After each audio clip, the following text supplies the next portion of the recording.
오늘 사도행전 17장에서는 바울의 2차 전도 여행 중에 데살로니가와 아테네 지역에서 전도한 이야기가 나오고 있습니다. 먼저 1절로 9절 그리고 10절로 15절까지는 데살로니가와 베레아 지역에서 전도하는 이야기가 나옵니다. 이곳에서 바울은 가장 먼저 회당으로 갑니다. 데살로니가와 베레아 지역, 그 헬라 지역에 거주하는 유대인들이 모여서 유대교의 방식을 따라서 구약의 하나님을 예배하는 그런 처소였습니다.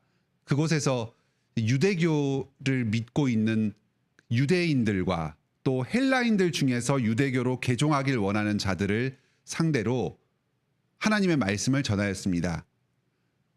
바울은 가말리엘 수하의 바리새파 교육을 받은 랍비였기 때문에 이런 회당에 가서 유대인의 정통에 따라서 말씀을 전할 수 있는 자격이 있었습니다. 그곳에서 구약의 근거를 들어서 예수 그리스도에 대해서 증거하면서 그리스도의 복음을 전하였습니다. 이 복음을 전할 때에 많은 사람이 듣고 믿었습니다. 유대인들뿐만 아니라 헬라인의 경건한 자들, 헬라인 중에서 유대교로 개종한 자들도 많이 믿었습니다. 여기에 대해서 5절에 유대인들이 시기합니다. 그래서 바울을 죽이려고 합니다. 예수 그리스도를 십자가에 못 박아 죽이려고 했던 자들과 똑같은 이유로 사도 바울의 복음 전파를 가로막으려고 합니다. 지금 바울은 예수 그리스도의 복음을 전하면서 그리스도께서 당하신 고난을 함께 감당하고 있습니다. 사도 바울이 당한 이 고난은 실제적인 것이었습니다. 유대인들은 바울을 죽이려고 하였습니다. 전도여행 가운데에 거주하는 지역에서 바울을 재판에 넘겨서 죽이는 것이 현실적으로 잘 이루어지지 않으니까 나중에 그 유대인들은 급진주의자들이 모여서 바울을 직접 죽이려고 하는 결사대까지 꾸렸습니다. 예수 그리스도를 십자가에 넘긴 것과 유사한 실제적인 그 죽음의 위협과 공포가 바울에게 계속 임하였습니다. 바울은 이에 굴하지 않고 다시 베레아로, 다시 아덴으로 넘어가서 그곳에서 새로운 곳에서 계속해서 예수 그리스도를 전하였습니다. 이 죽음의 위협과 고난에도 두려워하지 않고 자신의 사명을 계속 감당하는 모습을 봅니다. 이 데살로니가와 베레아 지역에서의 전도를 통해서 우리는 고난받는 과정에서 전하는 복음이 얼마나 능력 있게 뿌리내리는가 하는 것을 생각해 보게 됩니다. 이곳 데살로니가에서는 바울은 2절에 새 안식일에 성경을 가지고 강론했을 뿐입니다. 짧게는 한 보름, 길게는 한 20일 정도 기간 동안 데살로니가에 머물면서 복음을 전하였습니다. 그런데 이 유대인들이 시기해서 여러 로마 사람들과 합세해서 바울 일행을 죽이려고 하였고 그것이 여의치 않자 그곳에 거주하는 야손과 등등의 데살로니가 지역에서 새롭게 회심한 사람들을 재판에 넘기려고 하였습니다. 끌어내서 핍박하면서 위협적으로 행동하였습니다. 그런데 이 데살로니가 지역의 사람들은 믿은 지 불과 보름에서 20일 정도밖에 되지 않는 아주 초신자 중에서도 정말 그 결신을 한 그 직후에 불과한 그런 사람이었음에도 불구하고 계속해서 신실하게 그리스도를 믿는 믿음을 지키면서 바울과 함께 기꺼이 그 고난에 동참하고자 합니다. 10절에서 밤에 형제들이 바울과 실라를 베레아로 보냅니다. 위협을 당했으면 다시 자기가 믿는 것을 그만두고 충성스러운 로마 시민으로 살아가겠다. 그리고 더 이상 바울 일행과 연루되는 것을 원치 않는다. 이렇게 생각할 수도 있는데 이 사람들은 바울 일행을 안전하게 도피시키는 데에 동참하고 있습니다.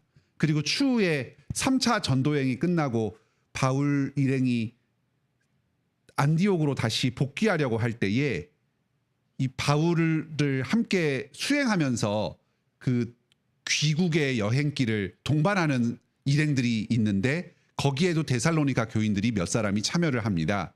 아주 뿌리를 내리고 그곳에서 계속해서 교회가 진전하는 모습을 봅니다.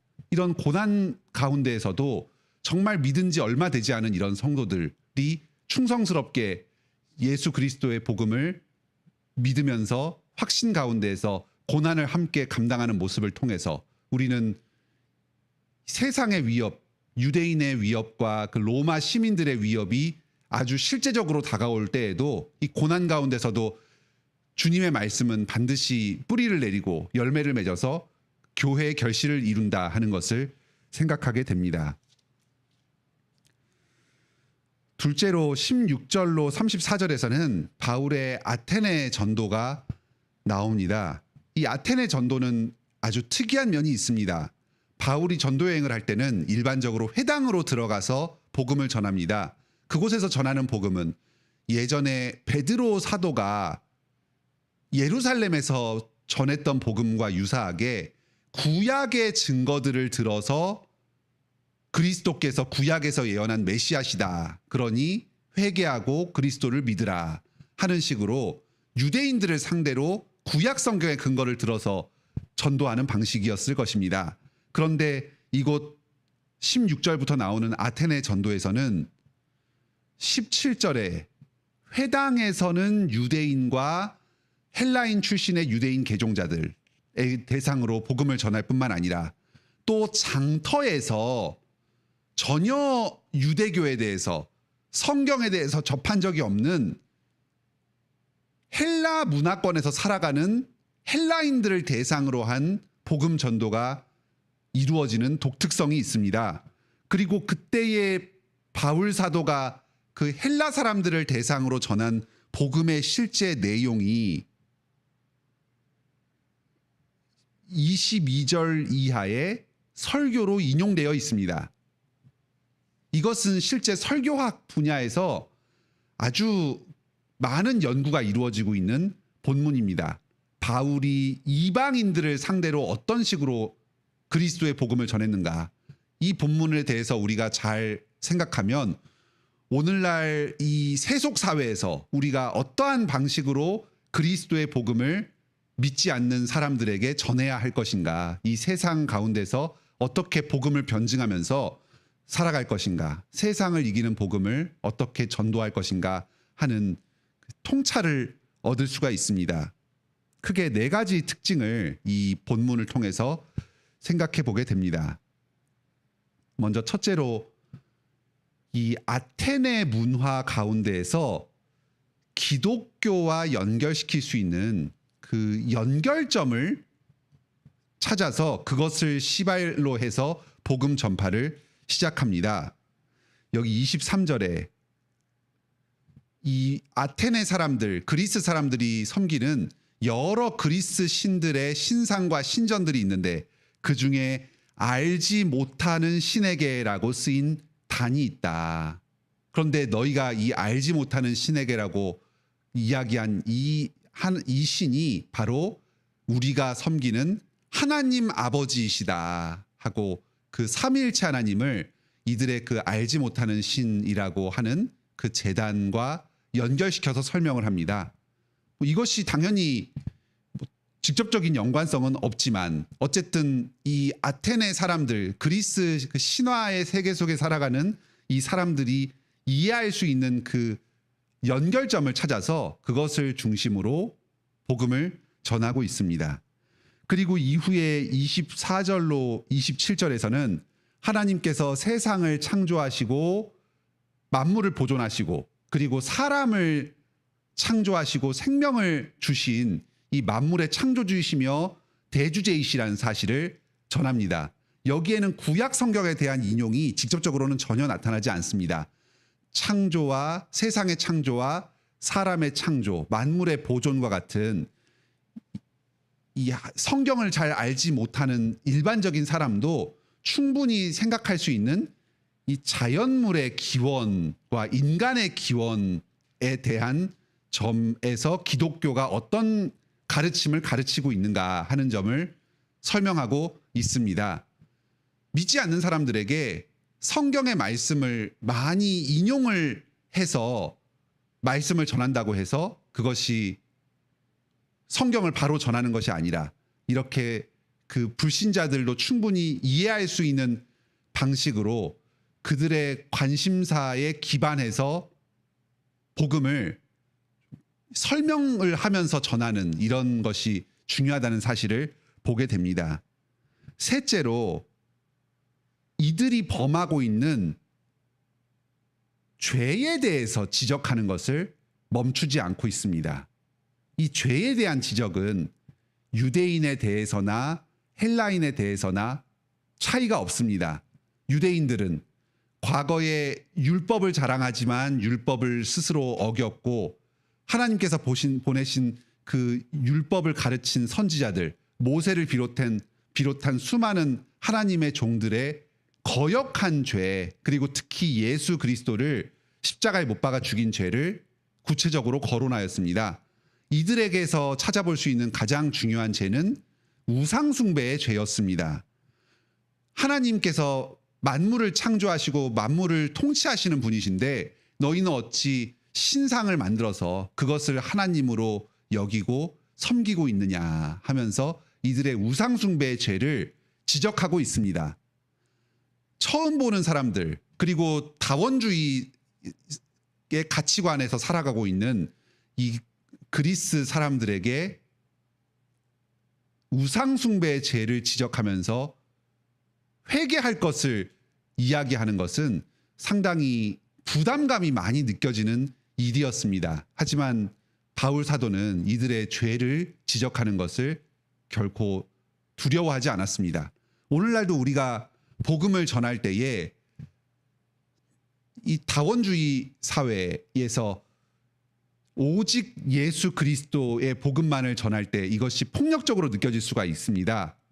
예의 바르게 그리고 그 어떤 사회적인 그 선을 넘지 않는 선에서 좀 적절한 방식으로 전하기는 하여야 하겠지만 결국 하나님 앞에서 모든 사람들이 죄인이라고 하는 이 회개의 복음을 전하지 않을 수는 없다는 것을 이런 말씀을 통해서 우리가 생각해 보게 됩니다.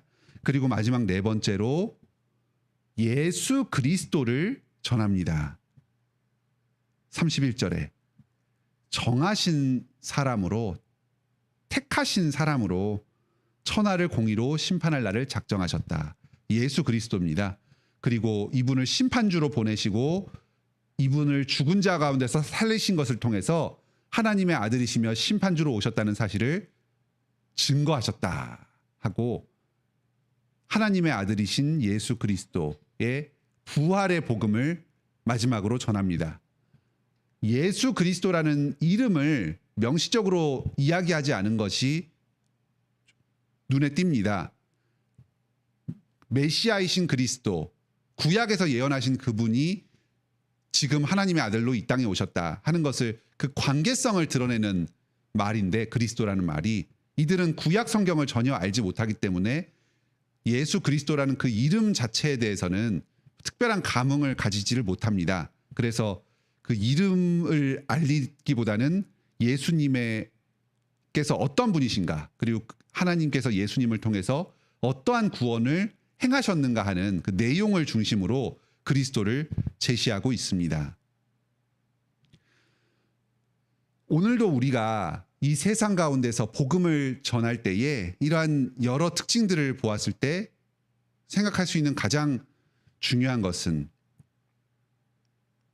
상대방이 이해할 수 있는 언어로 전한다는 것입니다. 바울은 이 아테네의 여러 중요한 문인들, 그 문화적으로 영향력이 있는 사람들의 말들을 적절하게 인용을 합니다.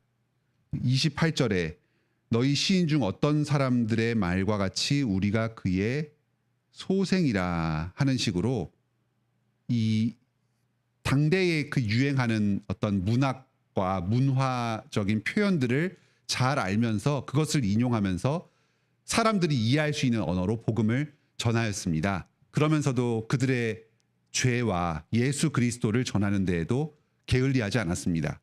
오늘날 우리가 이 세상에서 그리스도의 복음을 전할 때에도 세상 사람들의 필요와 생각과 문화와 사고방식을 잘 이해한 터에서 그 언어에 맞추어서 관심사에 맞추어서 복음의 내용을 적절하게 전할 수 있는 그런 유능함이 필요합니다. 또 그와 동시에 그들의 죄를 지적하고 회개를 촉구하면서 예수 그리스도를 선명하게 전할 수 있는 용기가 필요합니다. 여기 32절 이하에서는 이렇게 사도 바울이 복음을 전한 결과가 나타납니다. 바울이 이렇게 힘있게 훌륭한 설교를 했으면 모든 사람들이 옷을 찢고 회개하면서 큰 회심의 역사가 벌어졌다 하고 해피엔딩으로 끝날 것이 기대되기도 합니다. 하지만 어떤 사람들은 조롱합니다. 어떤 사람들은 너의 말이 참 한번 다시 들어볼 만한 가치가 있다 하면서 관심을 표하기도 합니다. 34절에 몇 사람이 그를 가까이 하여서 믿습니다. 이 유능한 사도 바울의 참 이 명설교에 비하면 그 결과가 보잘것없어 보이는 것 같기도 합니다. 오늘날도 우리가 복음을 전할 때에 그 결과가 미미해 보일 수 있습니다. 이것이 바울의 언변의 부족 때문이라거나 아니면 이 복음 자체가 능력이 없고 참 적절하게 표현하지 못했기 때문에 이런 스스로에게 뭔가 책임을 찾고 싶은 생각이 우리에겐 있지만 복음 자체가 그렇습니다. 바울도 이 세속 사회에서 복음을 전할 때에 불과 몇 사람만이 그 중에서 찾아와서 믿었습니다. 우리가 오늘날 전도를 할 때에도 주님께서 우리에게 명하셨기 때문에 전도를 하지만 그 실제적인 성과는 노력에 비해서 미미할 수도 있습니다. 어떤 사람들은 조롱하고 어떤 사람들은 관심을 표하기도 하지만 몇 사람이 찾아와서 믿는 것에 불과할 수도 있습니다. 하지만 주님께서는 우리의 이 복음 전파를 통해서 계속해서 주님의 영광을 이 땅 가운데 드러내시고 주님께서 택하신 백성들을 불러 모으는 일을 계속하실 것입니다. 회심하는 사람의 수가 많든 적든 우리가 주님의 뜻을 이 땅에 이루고 하나님 나라를 이 땅에 확장시키는 데에 도구로 쓰임받는 사실은 변함이 없습니다. 모든 열매는 결과는 주님께 맡기고 주님께서 우리에게 주신 이 사명을 충성스럽게 감당하는 일에 초점을 맞추면서 오늘 하루도 주님께 영광 돌리는 삶을 사시기 바랍니다. 함께 기도합시다. 하늘에 계신 우리 아버지, 바울의 복음 전도 여행을 통해서 오늘날 우리가 어떠한 마음으로 복음 전파의 사역을 감당해야 할지 가르쳐 주시니 감사드립니다. 복음을 전할 때에 예수 그리스도께서 당하셨던 그 죽음의 위협과 핍박이 다가오기도 합니다. 여러 안팎의 사람들이 시기하여서 또는 스스로의 경제적 이익과 정치적 문화적 이익의 위협을 당할까 두려워서 실제적으로 목숨을 빼앗으려 하기도 합니다. 하지만 주님의 복음은 능력이 있어서 죽음을 두려워하지 않고 계속해서 전파할 때에 반드시 뿌리내리고 교회의 열매를 맺습니다. 실제적인 사람의 눈으로 보았을 때는 그 열매가 미미한 것처럼 보일지 모르지만 주님께서는 주님의 복음을 믿는 신실한 백성을 반드시 그 말씀을 통해 일으켜 주시고 교회로 뿌리내리게 하여 주십니다. 우리가 이 사실을 기억하면서 고난 가운데서도 신실하게 복음 전파하게 하여 주시옵소서. 이 패역한 시대에도 계속해서 이 세상을 향하여 복음을 전하여야 합니다. 이 땅의 문화를 잘 이해하는 가운데에서 사람들의 필요와 생각 가운데 복음과의 접촉점을 잘 찾아서 효과적으로 복음 전파할 수 있는 지혜를 허락하여 주시고 실력을 구비시켜 주시옵소서. 그러면서도 동시에 두려워하지 않고 담대하게 회개의 복음 그리고 그리스도의 복음을 전하게 하여 주시옵소서. 이 가시적인 결과가 눈에 띄고 두드러지지 않는다고 할지라도 주님께서 이를 통해 불러 모으시는 그 몇 사람의 열매를 귀하게 여기면서 믿지 않는 사람들에게도 주님의 뜻이 이루어진다는 사실을 신뢰하면서 굴하지 않고 계속해서 신실하게 주님의 복음을 이 땅 가운데 전하는 일을 행하게 하여 주시옵소서. 저희가 이를 위해서 필요한 모든 은사들을 주님께 구하옵니다. 물질의 필요, 육체의 건강, 정서적인 어려움, 또 인생의 여러 장애물들 주님 앞에 나와 기도할 때에 주님께서 저희의 기도를 들으시고 공급하여 주시옵소서. 이 땅에서 사명을 감당할 힘을 허락하여 주시옵소서. 사랑하는 가족들을 먼저 여의고 슬퍼하는 가족들 주님께서 말씀으로 위로하여 주시옵소서.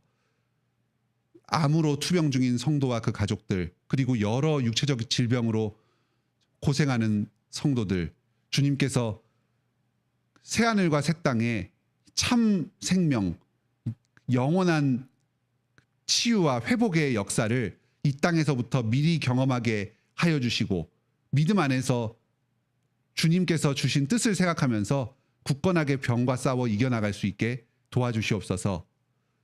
임신 중인 성도들 지켜주시고 임신과 출산의 모든 과정을 주님 안에서 기쁨으로 감당하게 하여 주시옵소서. 그 밖에 저희의 모든 필요를 다 주님께 맡기며 오늘 하루로 온전히 주님께 영광 돌리기를 원하나이다. 예수님의 이름으로 기도드립니다. 아멘. 은혜로운 기도 시간 되시길 바랍니다.